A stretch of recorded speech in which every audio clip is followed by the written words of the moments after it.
The Lord is my shepherd, I shall not want. Psalms 23, such a beautiful, wonderful statement. And actually, I was speaking to a wonderful client today who said something to me that I needed to share with you all because it was such a truth. And it was about a wonderful pastor who used to actually be a shepherd.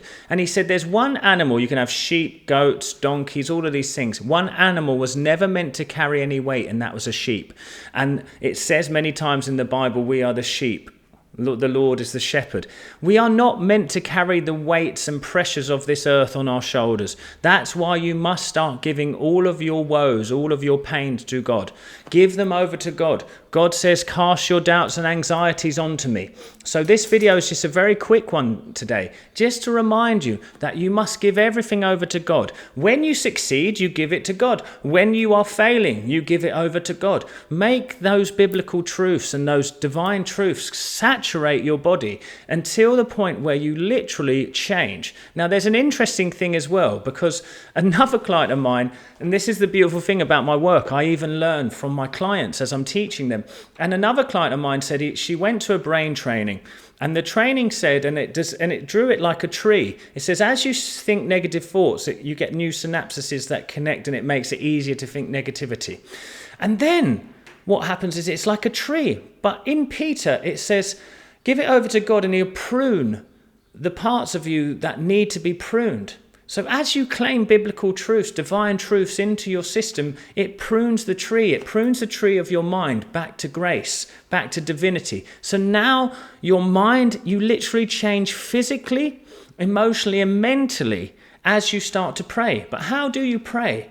For me, praying is about getting very still. For we are told, be still and know that I'm God. You get very relaxed. Then you claim the thing that you want through the grace of God. I'm divinely guided.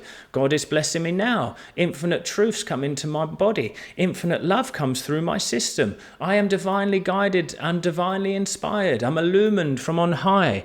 The God is my shepherd. I shall not want. I am led to pastures new.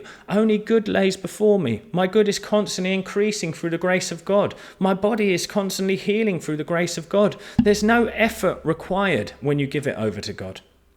So we have to understand, being sheep, being the sheep of God, we do not need to carry the weights and burdens of this world.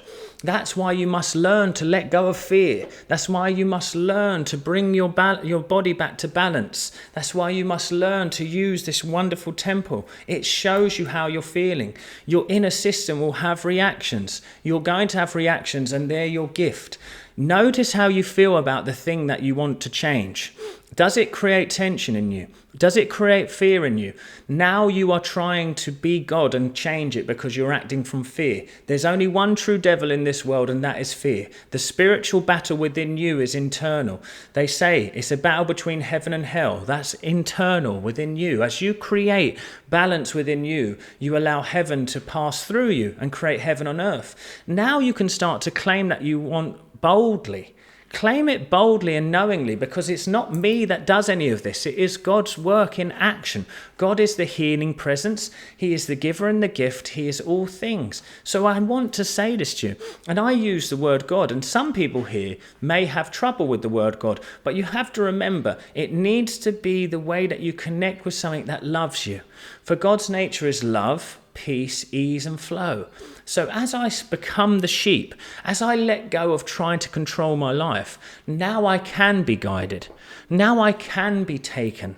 What do I need to happen in this life? What is it you actually need? You don't need many things. You need shelter, food, water, and some love. That's all you need. The rest is just wonderful happenstance that comes around it.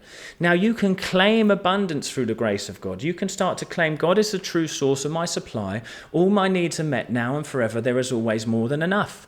But as the sheep, now all I have to do is walk, follow that guidance. Now opportunities, things that I wanted to happen will start to come up in front of me. Am I faithful enough to take a leap of faith? If a shepherd tells you to change your direction, you listen. If the shepherd tells you to meet this person, you listen. You see, God will bring you solutions in many ways, but sometimes we want it to be the way that we want, so we fight against the grace of God. Let go of all feeling of that you have ultimate power and give it to God and realize that through God it will be better than you could have ever imagined. Surrender is the most beautiful thing I've ever discovered, and it comes from a point where you stop worrying and caring so much about the woes of reality, because you see that this is just a playground of God. And what God wants to be will happen. It doesn't matter whether you're trying to heal someone, create more abundance, create love in your life. Give it over to something greater than yourself. Let your body finally relax. Stop thinking you need to do this, and just claim and saturate your mind. Prune the tree of your mind with divine truths. Once you accept these divine truths in the nervous system, in the body system, you are going to start to see things changing in your life at a very fast, brilliant level. So today you have to understand what I'm trying to say to you is see the imagery. What was known 2,000 years ago of the pruning of the mind is now scientifically recognized. So many biblical truths are starting to become what we see. Even when people talk about evolution and things like that. I remember being in year 11 doing an RE exam. And it's so funny because my RE teacher said, "You're going to fail."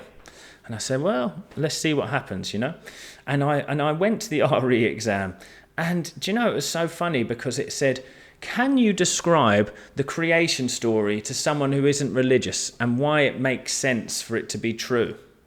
And my point is this. Firstly, God said, "Let there be light." Well, let's think about the universe expanding into existence from what science says. First, there was a big bang of energy and light. That was the first thing.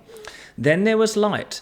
Then Jesus started to create the waters. So on the earth, where did life start to create? It started in the waters. So then he created the animals of the waters and then of the land. So then it went from water to land, just like evolution says. And lastly, he created man. What is the last known evolutional change that we see in that? Man. So the thing is, in the Bible it is said as 7 days, but what is 7 days to God who is infinite and all things? So biblical truths are now scientifically explained. So start to realize that as you're doing this, science has caught up. We're starting to gently understand this innate nature of the world, but you don't need to know it as a scientist. Go back to the simple truths of the Bible and you will start to see it expressed in your life. This I know to be true. This I know to be real because I've seen it in my own life. I've seen it change. I've seen it in my clients' lives who have changed.